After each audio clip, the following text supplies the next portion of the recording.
Abra sua Bíblia no Evangelho de João, do versículo 1 ao versículo 5.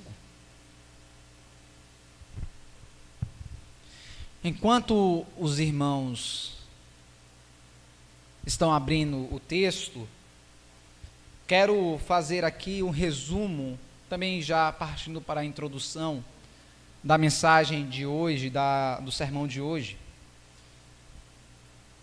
Quem não assistiu ao último culto de domingo, já está no YouTube.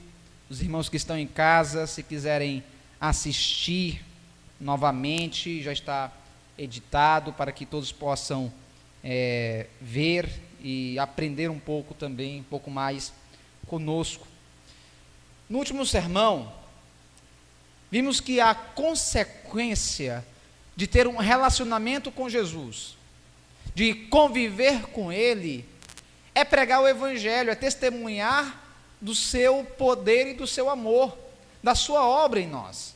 Quando João diz, olha, eu dou testemunho dele, ele diz antes que ele pregou, ele tocou em Jesus, ele viu Jesus, ele ouviu o que Jesus disse, e tudo aquilo remete a convívio, a conviver, a relacionar-se. Nós só conseguimos testemunhar verdadeiramente de Jesus se tivermos relacionamento com Ele. Isso é algo natural. Não adianta até mesmo forçar e dizer, levantar bandeiras, colocar imagens, botar cartazes na sua cabeça, dizer eu sou cristão. O seu convívio com Jesus é o que diz isso.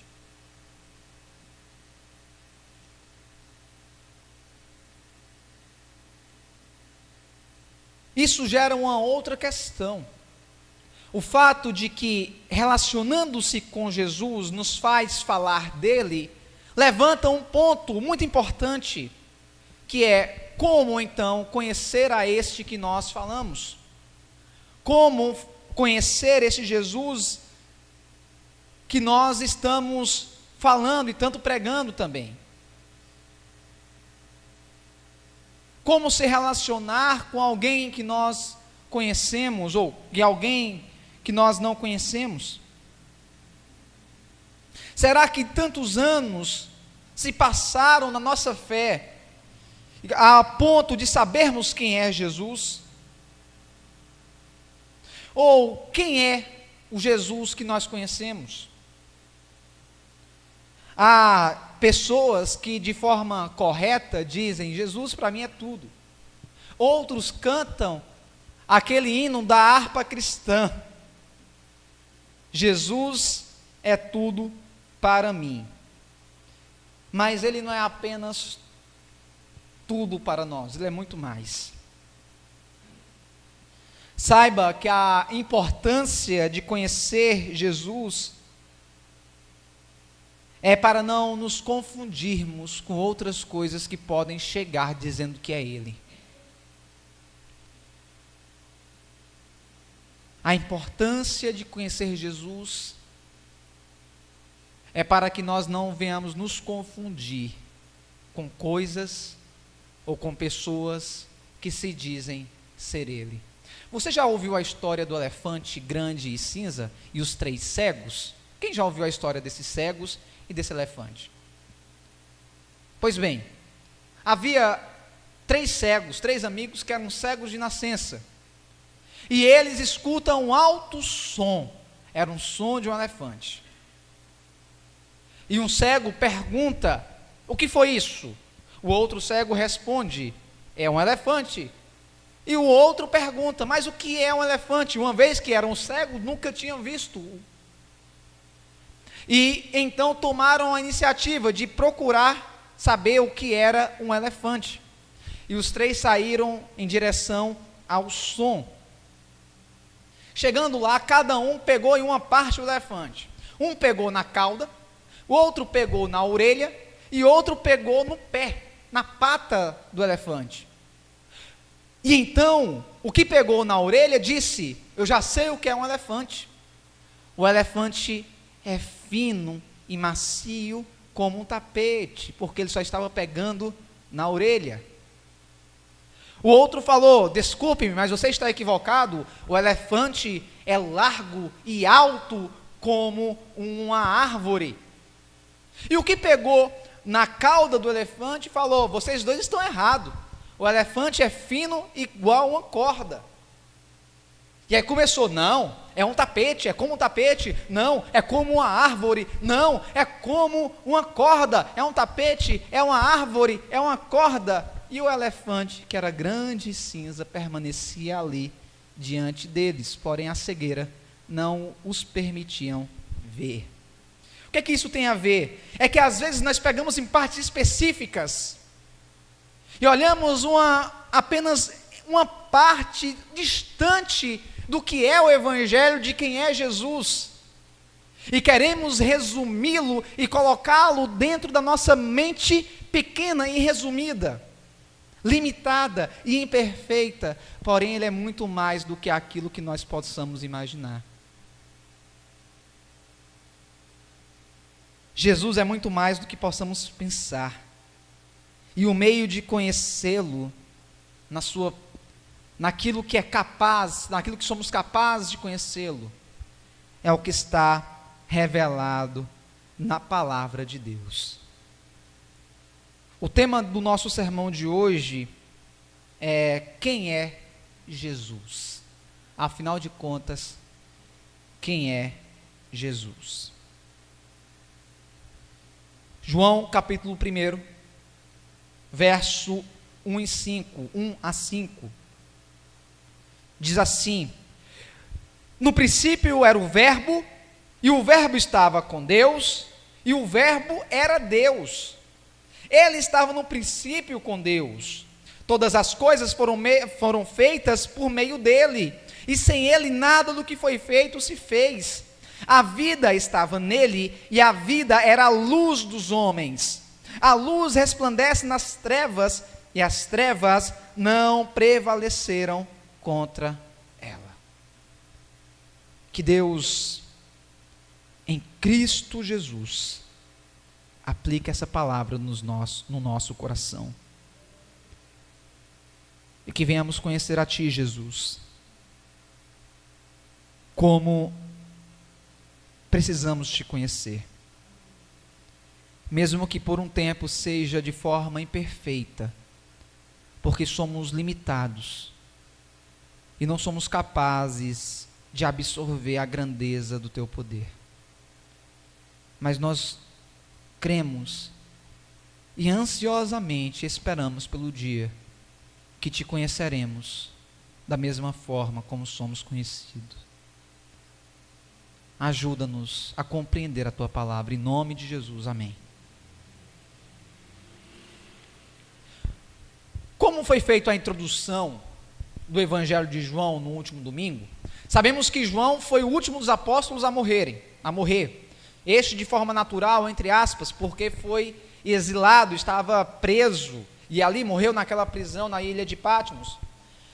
Ele foi o último evangelho a ser escrito, assim também como as últimas cartas, e o último livro da Bíblia se chama Apocalipse, por conta que também foi a última revelação de Deus escrita, a revelação ali, para que a igreja pudesse ser guiada por ela. João, o quarto evangelho, é bem distinto dos outros, como nós falamos. Mateus, Marcos e Lucas começam a sua obra, a sua literatura, de uma determinada maneira.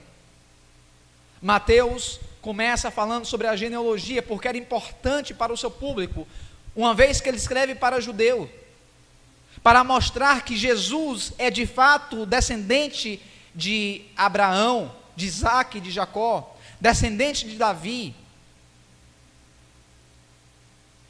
do trono da casa de Davi. João não começa assim. João também não começa como Mateus ou como Marcos, que conta ali momentos do nascimento de Jesus, os primeiros passos ali do seu nascimento. o exílio que ele teve que ir para o Egito e depois voltar para que se cumprisse o que estava escrito no profeta. Mas João também não escreve, não começa o seu evangelho como Lucas, que começa o contexto histórico, a aparição do anjo para Maria, o encontro de Maria e a sua amiga. E ali, o momento de Jesus no ventre da sua mãe. João começa já mostrando quem era Jesus. Entende-se que ele tinha conhecido os outros.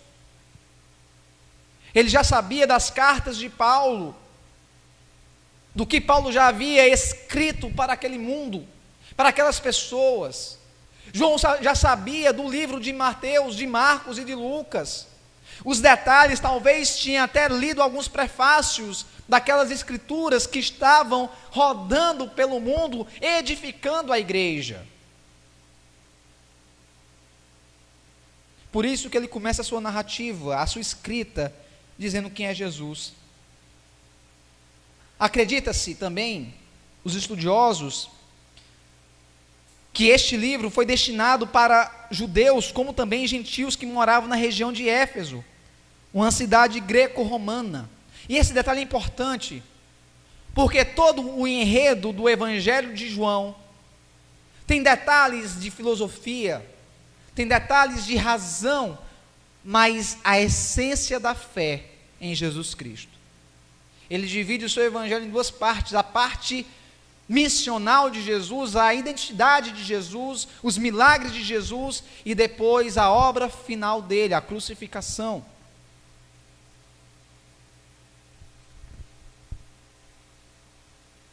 Havia ali uma filosofia, um pensamento de muita relevância, que era a filosofia grega. Platão, Sócrates, Aristóteles já tinham vindo antes. E para aquele povo ali, tanto o judeu quanto o grego, eram influenciados pela lógica, pela razão.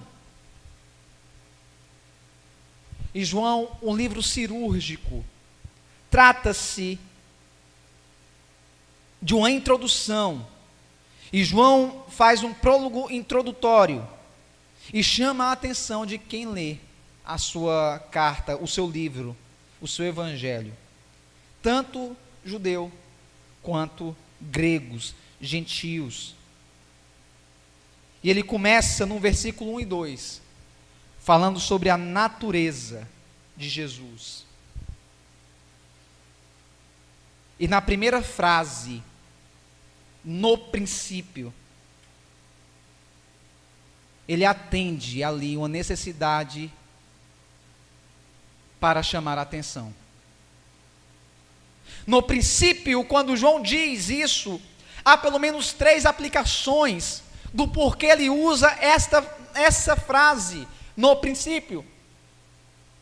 Para dizer quem é Jesus, ele coloca 3 pontos específicos sobre essa fala. O primeiro ponto é a aplicação de posição, antes de qualquer outra coisa, de tempo, antes de tudo, e de lugar, a essência e aonde ele estava. Posição é diferente de lugar.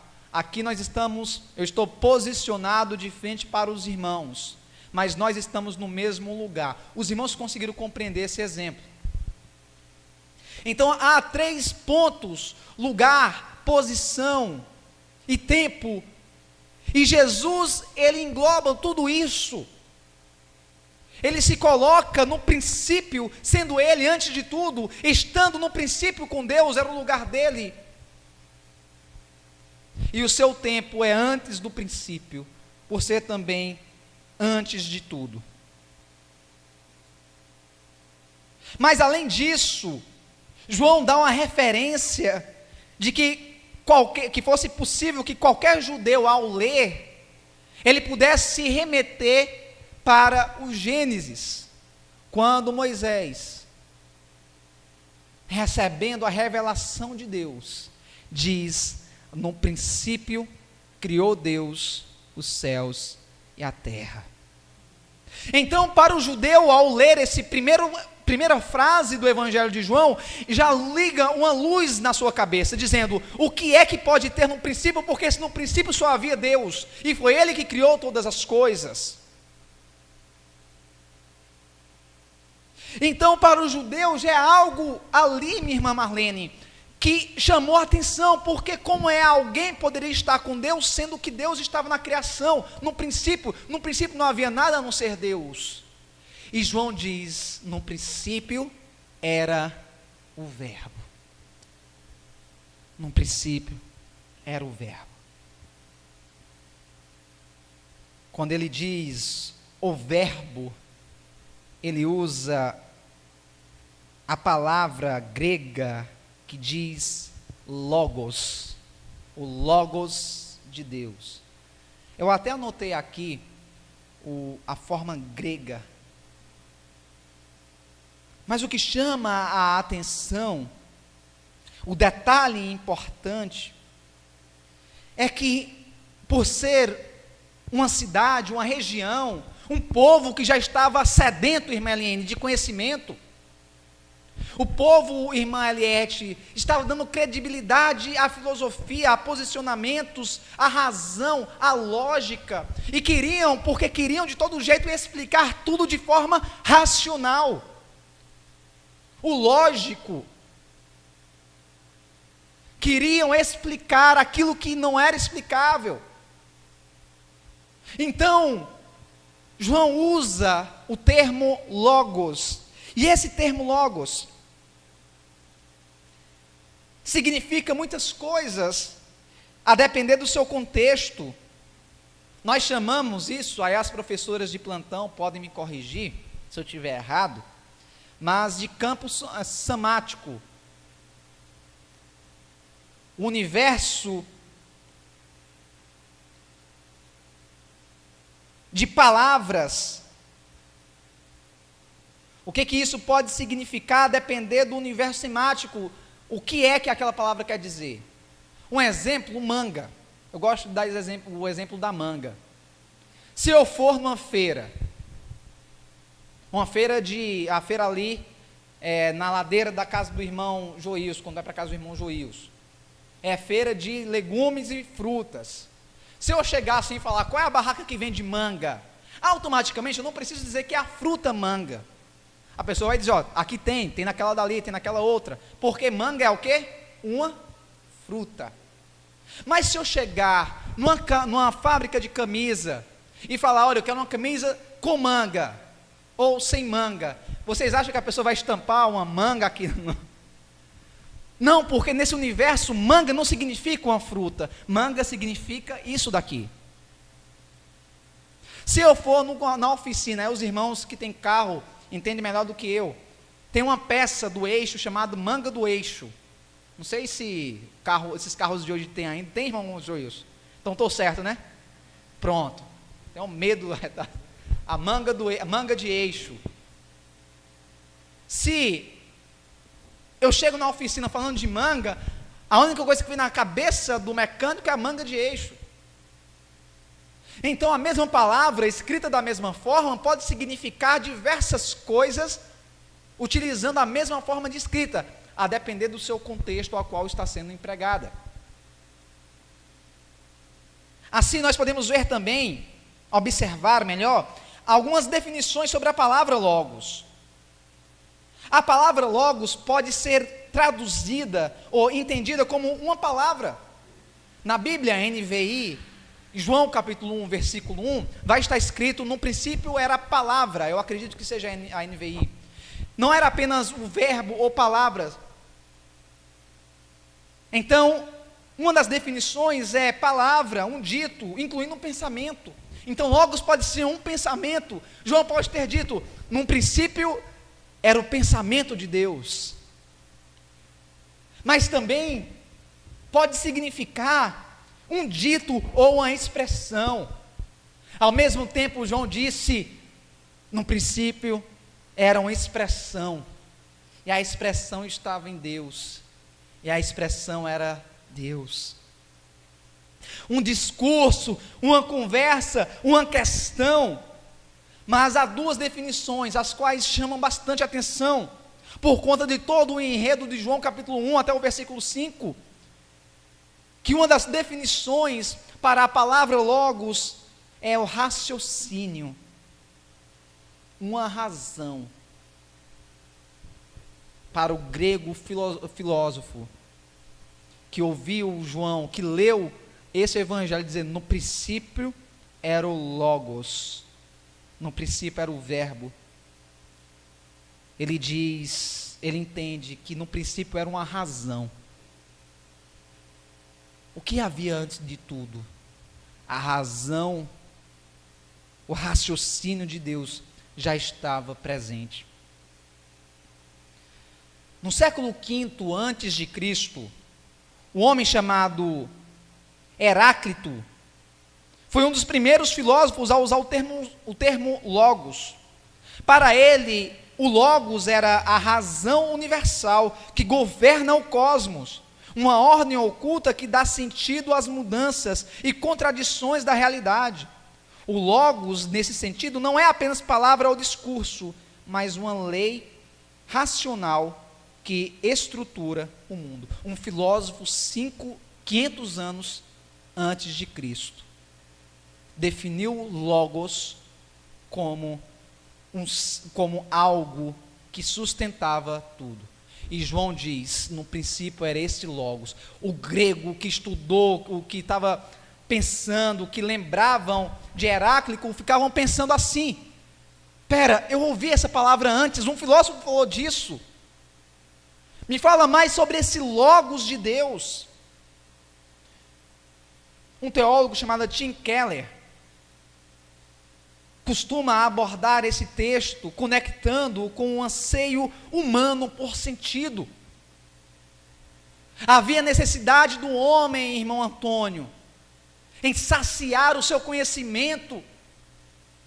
Havia necessidade, irmã Joane, do homem entender o que era impossível entender antes.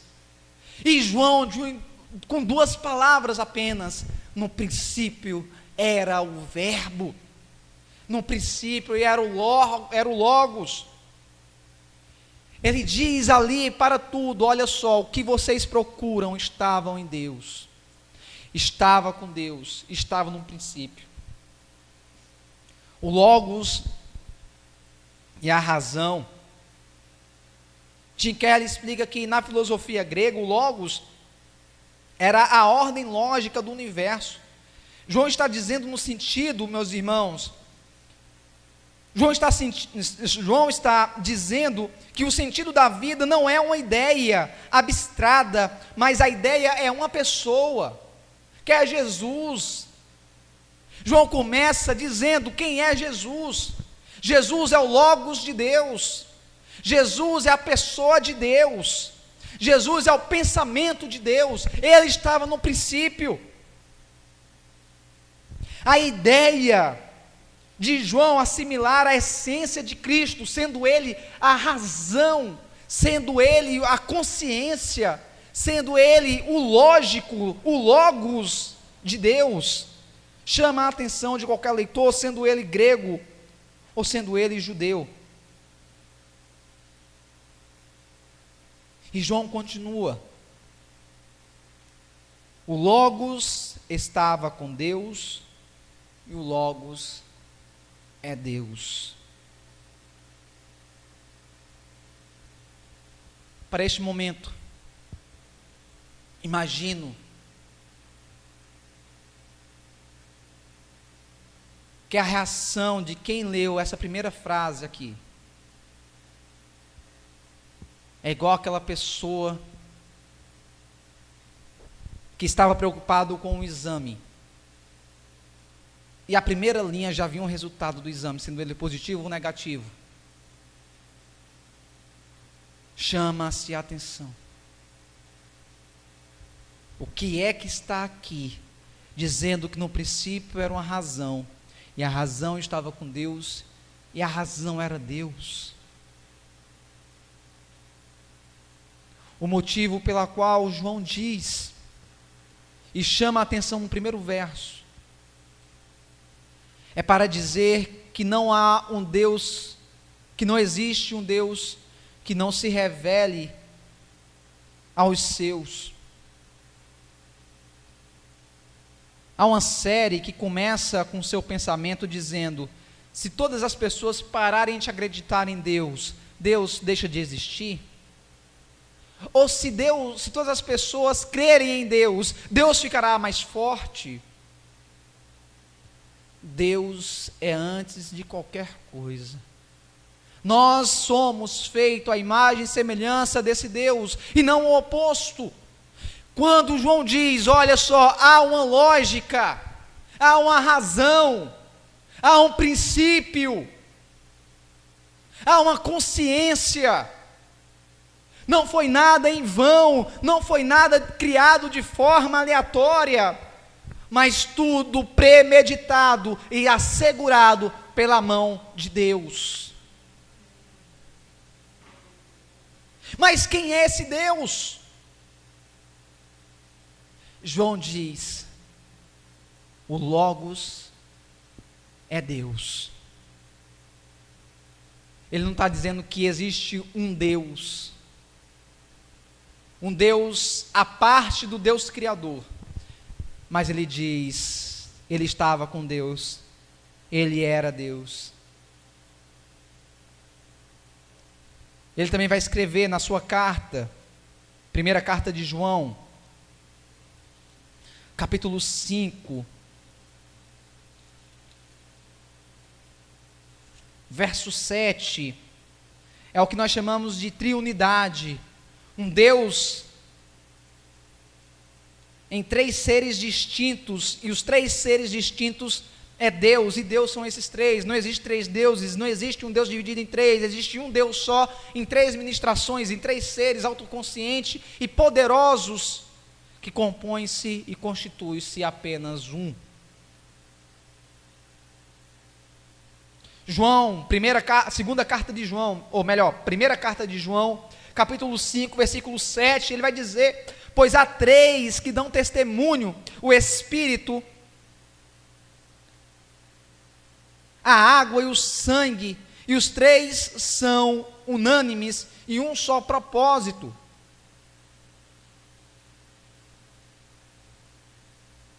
No versículo 6, melhor: este é aquele que veio por meio da água e sangue, Jesus Cristo.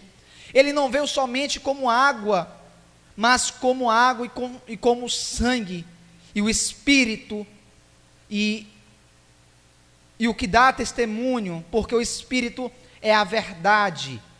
Pois há três que dão testemunho, o Espírito, a água e o sangue, e os três são num só propósito. Se aceitamos o testemunho dos homens, o testemunho de Deus é maior, e este é o testemunho de Deus, que Ele dá a respeito do seu Filho.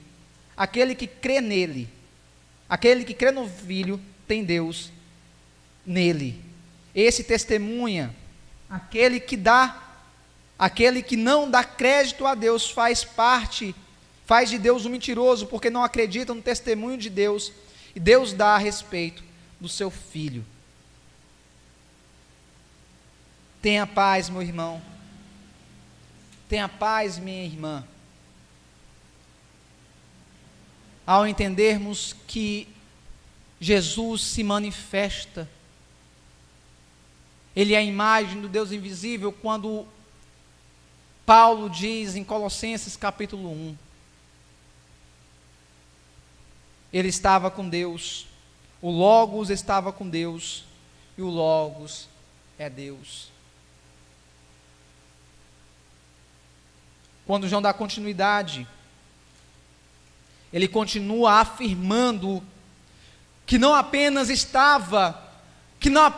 era, mas também era coparticipante da criação. Versículo 3, todas as coisas foram feitas por meio dele, e sem ele nada do que foi feito se fez. O judeu, ao ler isso, falava: mas espera, quem fez foi Deus. E João está dizendo: exato. Mas eu quero mostrar para você o Deus que vocês não conheceram, o Deus que vocês crucificaram, o Deus que se fez carne, o Deus que se fez consciência, o Deus que se revelou. Vocês não o conheceram, mas Ele estava desde o princípio de tudo. Ele é o Criador de todas as coisas.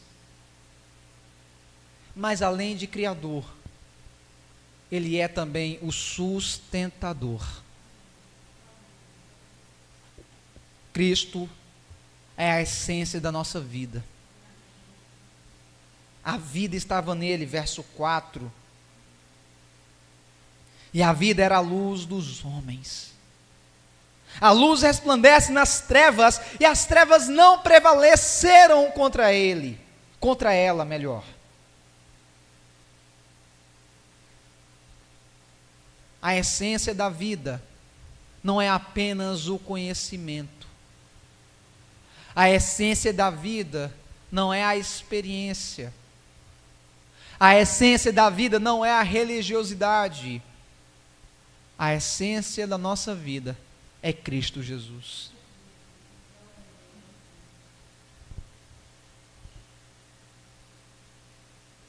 Perceba que João, ele infla uma grande bola e estoura perto do ouvido do seu leitor. Ele enche aquela bexiga e causa-se um barulho na mente daqueles que leem, porque nesse momento Jesus não é apenas mais um personagem. Jesus não era apenas quem eles pensavam que era. Jesus agora era a lógica de Deus. Jesus é também o raciocínio da nossa mente. Jesus é também o sustentador daqueles que por Ele esperam. A vida estava nele, e a vida era a luz dos homens. Uma pergunta: o que temos vivido? Se não for Cristo Jesus. Outra pergunta: qual é a luz que nos ilumina, se não for a luz de Cristo?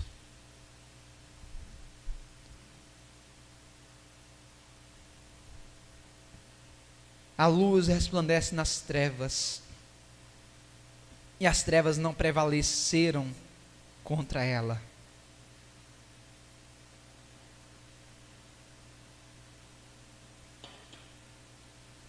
Meu amado, minha amada irmã, às vezes nós ficamos seguindo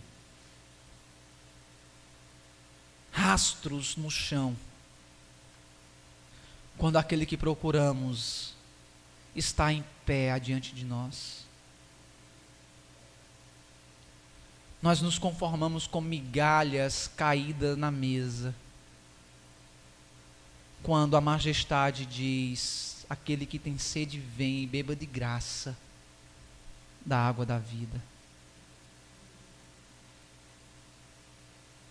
Nós nos ocupamos com tantas outras coisas na nossa vida e deixamos aquele que é o sustentador dela de lado.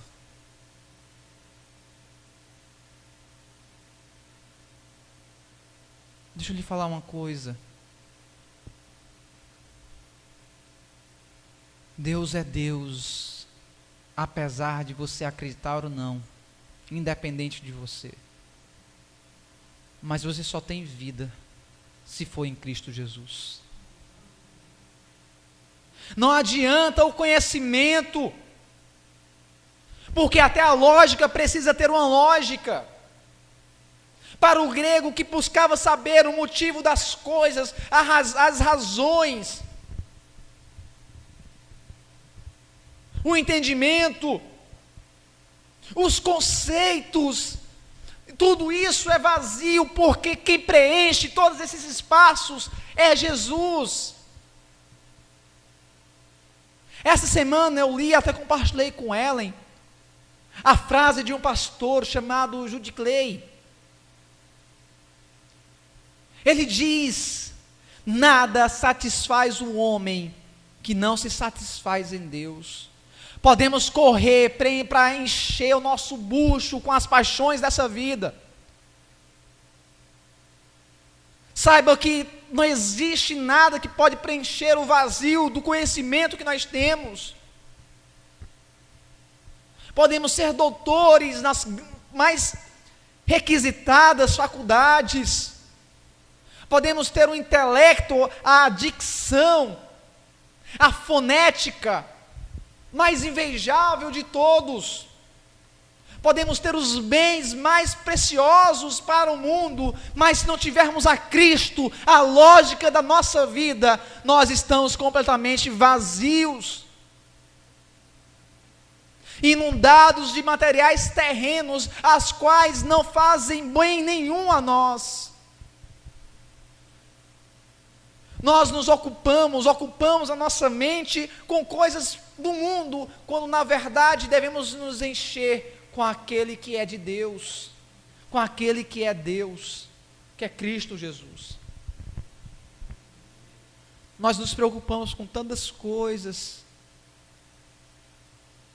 se preocupando com quem vai ser o presidente no próximo ano,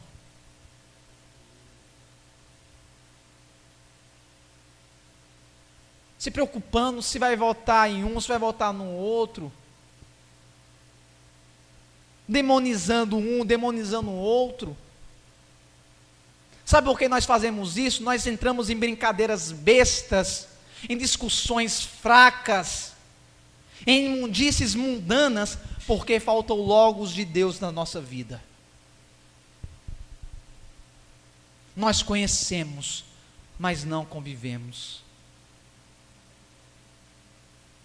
Precisamos gritar como Oséias: eu quero conhecer e prosseguir te conhecendo, Senhor.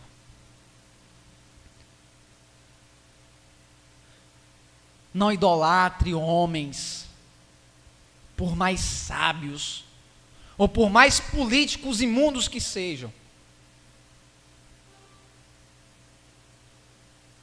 mas deposite a sua fé no Senhor Jesus. No princípio era o Verbo, e o Verbo estava com Deus, e no princípio era Deus. Ele estava no princípio com Deus. Todas as coisas foram feitas por meio dele, sem ele nada do que foi feito se fez. A vida estava nele, e a vida era a luz dos homens. A luz resplandece nas trevas, e as trevas não prevaleceram contra ela.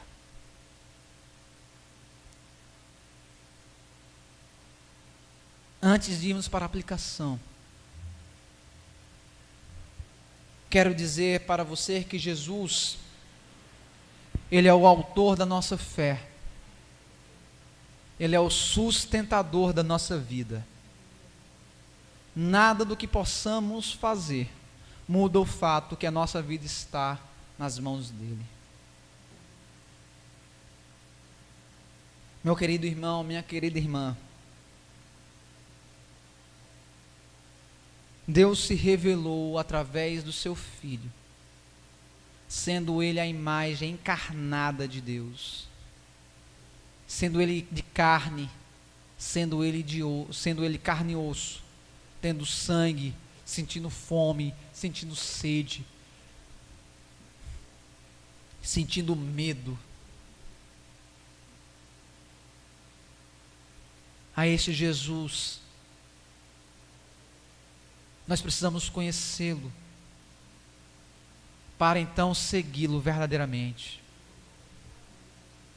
Para isso eu quero aplicar aqui alguns pontos aos irmãos. Se você trouxe o lápis e a caneta, anote. primeiro ponto é que Jesus é a consciência de Deus, o Verbo encarnado, o Logos que se fez carne, o raciocínio, aquele que era, que é e que há de vir. Ele está, ele é presente. Jesus revelado, Jesus é Deus, Jesus está entronizado com Deus.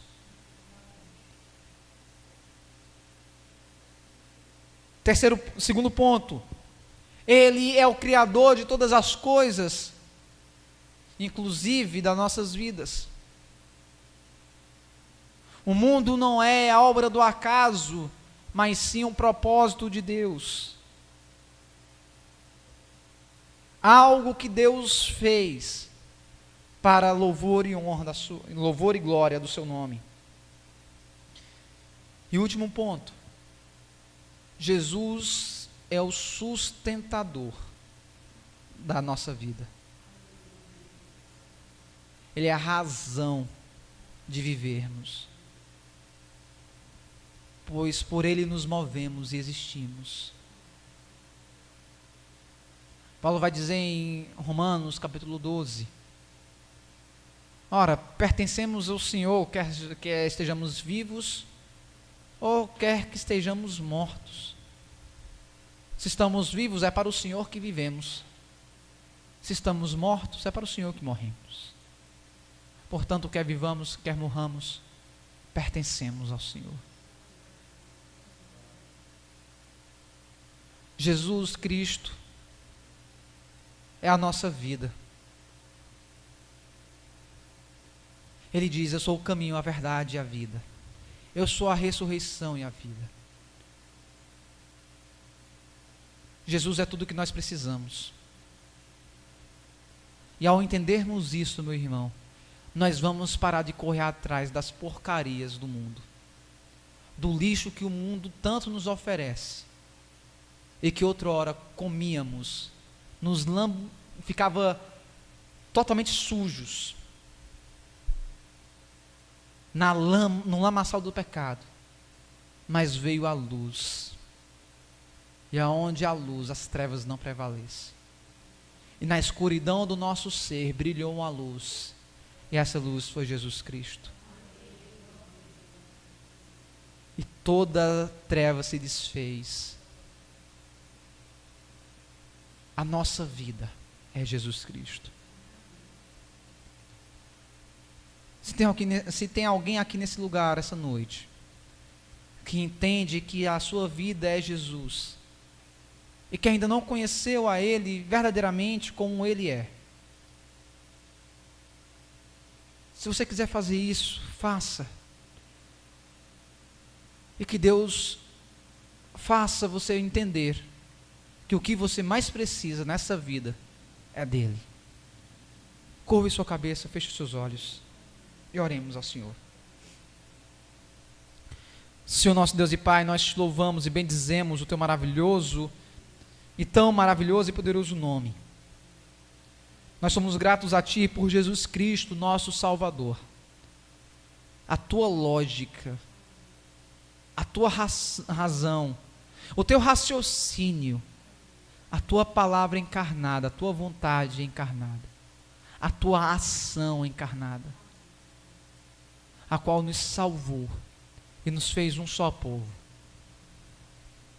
Nós te pedimos, Deus, que esta palavra a respeito de Jesus fique cravada em nossos corações e que possamos ouvir a Tua maravilhosa e doce voz nos chamando e que possamos ouvi-la e segui-la como as ovelhas seguem o seu pastor. Obrigado, Senhor, pela Tua palavra, em nome de Jesus. Amém. E que o amor de Deus Pai e que as consolações do Espírito Santo de Deus, derramadas sobre as igrejas, compradas e lavadas pelo sangue de Jesus, te acompanhe e te guarde, Que o Senhor te abençoe e abençoe a sua família. Em nome de Jesus. Amém e amém.